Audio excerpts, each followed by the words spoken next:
Bonjour à tous. Vous êtes-vous déjà demandé comment certains entrepreneurs à succès font pour ne payer quasiment pas d'impôts? Leur secret réside dans l'optimisation fiscale. Que vous soyez travailleur autonome ou à la tête d'une entreprise avec plusieurs employés, il est essentiel de maîtriser votre fiscalité et les différents leviers qui sont possibles pour vous afin de maximiser chaque dollar gagné. Dans la capsule d'aujourd'hui, je vais vous partager 7 stratégies pour optimiser votre fiscalité, vous permettre de réduire vos impôts et augmenter vos profits. La première étape consiste à comprendre la fiscalité, donc comprendre la base. La fiscalité, elle a un impact direct sur votre entreprise, autant sur la trésorerie que vos décisions d'investissement, que sur sa rentabilité et sa profitabilité. Donc, c'est essentiel de vraiment maîtriser les différents leviers auxquels vous avez droit pour vous permettre de maximiser celle-ci. Mais un entrepreneur qui ne s'y connaît pas, malheureusement, risque de passer à côté de beaucoup d'opportunités. Avant d'aller plus loin, on va faire la distinction entre l'optimisation et l'évasion fiscale. L'évasion fiscale consiste à dissimuler des revenus qui ont été générés, à cacher ou à ne pas divulguer ou à chercher à éviter l'impôt tout simplement. Donc ça, c'est illégal, qui est très différent de l'optimisation fiscale. L'optimisation fiscale consiste à utiliser intelligemment la législation afin de pouvoir réduire sa charge fiscale. C'est légal et justement, ça fait partie d'une gestion financière avisée. Les lois fiscales au Canada permettent d'utiliser différents dispositifs pour réduire vos impôts et c'est tout à fait légal. C'est même un droit que vous avez de venir les utiliser et une preuve de la gestion habile des finances de votre entreprise. La prochaine stratégie consiste à choisir la bonne forme juridique selon le stade où est votre entreprise. Donc, on a l'option de commencer comme travailleur autonome si on est seul et on peut ensuite opter aussi pour l'incorporation. Ce sont deux formes juridiques qui sont complètement différentes mais qui ont également un impact fiscal qui est très différent l'une de l'autre. On va commencer par le statut de travailleur autonome. Idéal lorsqu'on commence, donc je le recommande souvent pour un entrepreneur qui n'a aucun risque associé aux produits ou aux services qu'il propose et qui a une certaine incertitude par rapport aux revenus qui seront générés. Donc c'est simple et c'est très peu coûteux de démarrer ainsi. Toutefois, il faut garder en tête que les revenus qu'on génère comme travailleur autonome viennent s'accumuler sur toute autre source de revenus. Donc si on a également un salaire ou si on a des revenus locatifs, on vient combiner l'ensemble de nos revenus et on sera imposé à notre taux marginal. Au niveau de l'incorporation, c'est différent. Donc, on crée une entité qui est séparée. Elle a sa propre fiscalité, elle génère les revenus. C'est elle qui a son imposition sur ses profits et son taux d'imposition est fixe, contrairement au taux d'imposition des particuliers. Un autre avantage de l'incorporation, c'est qu'elle a la responsabilité qui est limitée, dans le sens que on vient protéger nos actifs personnels. Donc, si on a des actifs, de l'argent, des propriétés et qu'on souhaite vraiment faire une distinction claire en cas de litige avec l'entreprise, en optant pour l'incorporation, c'est elle qui est vraiment responsable pour ses engagements et le risque est lié directement à la compagnie opérante en venant exclure notre situation personnelle. Donc, ces deux options sont très différentes et la transition doit se faire au bon moment. Quelqu'un qui est entrepreneur comme travailleur autonome trop longtemps risque de payer des impôts inutilement qu'il aurait pu éviter en s'incorporant, d'autant plus qu'une fois qu'on opte pour l'incorporation, on choisit comment est-ce qu'on se rémunère. Donc, on peut choisir un salaire, dividende. Dans quelques instants, on va faire la distinction entre les différentes options de rémunération et comment est-ce que celles-ci peuvent venir contribuer à l'optimisation fiscale. La prochaine stratégie qui est non négligeable, c'est de prendre en considération les différentes déductions fiscales auxquelles on a droit. En tant qu'entrepreneur, on a le droit de déduire toutes sortes de dépenses qui sont en lien avec l'entreprise. Donc, si on génère ou si on encourt des dépenses pour générer des revenus, celles-ci seront généralement déductibles. Pas forcément à 100%, mais elles seront déductibles et vont venir justement réduire le revenu imposable de l'entreprise. Donc, il faut vraiment penser aux différentes dépenses auxquelles vous avez droit. On a les dépenses typiques comme les dépenses de publicité, les frais de bureau, les frais de déplacement, le salaire, mais il y a également d'autres types de dépenses auxquelles on pense moins, qui sont peut-être même, je dirais, sous-utilisées ou méconnues et on va retrouver parmi elles les dépenses de formation professionnelle, donc si c'est en lien avec votre activité, et également les dépenses liées à l'achat d'œuvres d'art. Donc si on a un bureau dans lequel on veut le meubler, le décorer, les œuvres d'art permettent d'avoir droit à certains crédits d'impôt. Donc c'est vraiment toutes sortes de dépenses auxquelles on ne pense pas forcément, mais qui peuvent venir réduire nos charges fiscales. Non seulement on a ces dépenses-ci, mais on a également l'amortissement. Donc l'amortissement, ça va être valide si on vient acheter de l'équipement, par exemple, un véhicule pour l'entreprise. Et l'amortissement permet de déduire justement ces dépenses, mais pas forcément d'un trait. Donc les dépenses qui sont plus importantes comme de l'équipement lourd, de l'équipement informatique, sont des dépenses qu'on va pouvoir déduire, mais de manière amortie, donc sur plusieurs années. Et on vient donc amortir une partie du coût d'achat année après année, qui correspond généralement à la durée de vie de l'actif. Donc ça aussi, c'est une manière de venir réduire son revenu imposable. Ensuite, il y a les dépenses liées aux intérêts. Donc si on a contracté un prêt dans le cadre de nos activités, les intérêts qu'on paie sur le prêt commercial sont déductibles également. Et il faut aussi penser aux dons. Donc si on effectue des dons à des œuvres caritatives, ce sont des dépenses qui sont aussi déductibles. Chose certaine, si on veut pouvoir bénéficier des déductions en lien avec les dépenses d'entreprise qu'on fait, il faut garder en tête qu'on doit documenter chacune de nos dépenses. Donc, c'est essentiel de garder les factures et les reçus et de ne pas se fier simplement au relevé bancaire. Donc, j'ai certains clients qui vont me demander, est-ce que mon relevé de carte de crédit suffit? Donc, j'ai une preuve que j'ai effectué l'achat? Non. Donc, on veut vraiment avoir une facture qui représente la dépense en question pour qu'on puisse voir qu'elle a été payée, oui, par l'entreprise, mais également de quel type de dépense s'agit-il, à quelle date est-ce qu'elle a eu lieu. Donc, toutes sortes de détails qui sont essentiels pour qu'on puisse justifier la dépense. Ensuite, une autre manière de venir optimiser sa fiscalité concerne la rémunération. Donc, lorsqu'on bascule vers l'incorporation, on a plusieurs options pour se rémunérer, ce qui n'est pas le cas pour le travailleur autonome. Mais une fois incorporé, on peut considérer le salaire, le dividende, un mélange des deux ou autre. On va venir regarder un peu plus en détail qu'est-ce qu'il est possible de faire. Donc, commençons par le plus standard, qui est le salaire. Donc, ce qui est avantageux avec le salaire, c'est que c'est une dépense pour l'entreprise. Donc, l'entreprise incorporée va venir réduire de son revenu le salaire qui est versé aux propriétaires et aux différents employés de l'entreprise. Ensuite, à titre personnel, on vient s'imposer de manière progressive sur le salaire qu'on a perçu. Donc ça, c'est une manière standard. Donc, on se verse un salaire. Il faut toujours garder en tête quel montant de salaire est-ce que je vais vouloir me verser, sachant qu'à titre personnel, je vais être imposé aussi progressivement. Donc, il y a les dépenses pour l'entreprise, le revenu pour moi.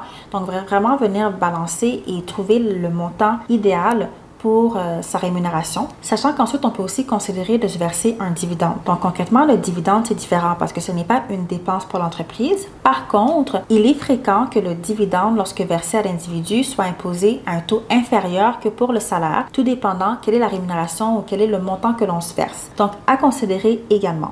Une autre option également, c'est de venir faire une combinaison des deux, salaire et dividende. Donc, une méthode hybride qui convient selon nos besoins. Donc, on peut alterner année après année, mais en optant pour une combinaison, on peut se verser un salaire si on veut cotiser, par exemple, à son REER, à la Régie des rentes du Québec, si on veut contribuer également pour l'assurance parentale. Donc, ça, c'est une façon de faire. Et ensuite, la différence ou l'excédent, on peut se le verser sous forme de dividende qui sera imposé potentiellement à un seuil inférieur. Donc, c'est une façon de venir bénéficier un peu du meilleur des deux mondes. Une autre forme de rémunération qu'on pourrait dire qui est un peu méconnu, mais c'est l'avantage en nature. Donc, vous avez peut-être entendu parler de l'avantage imposable. Donc, concrètement, l'avantage imposable, il est créé lorsqu'on utilise un bien, par exemple un véhicule ou de l'immobilier qui appartient à l'entreprise comme un chalet, mais pour des fins personnelles. Donc, si on utilise le chalet ou l'auto pour des fins personnelles, ça crée cet avantage imposable, mais on peut aussi être intentionnel et vouloir provoquer cet avantage en utilisant l'avantage en nature comme forme de rémunération. Donc, délibérément utiliser un bien parce que si on avait eu inversement à se le procurer à titre personnel, il y aurait eu un impact fiscal peut-être plus important du fait de devoir l'acheter ou de devoir mobiliser des liquidités pour le faire. Alors qu'en utilisant le bien comme le véhicule, ce qui se passe, c'est que l'utilisation personnelle qu'on en fait va être ajoutée sous forme de rémunération fictive dans nos revenus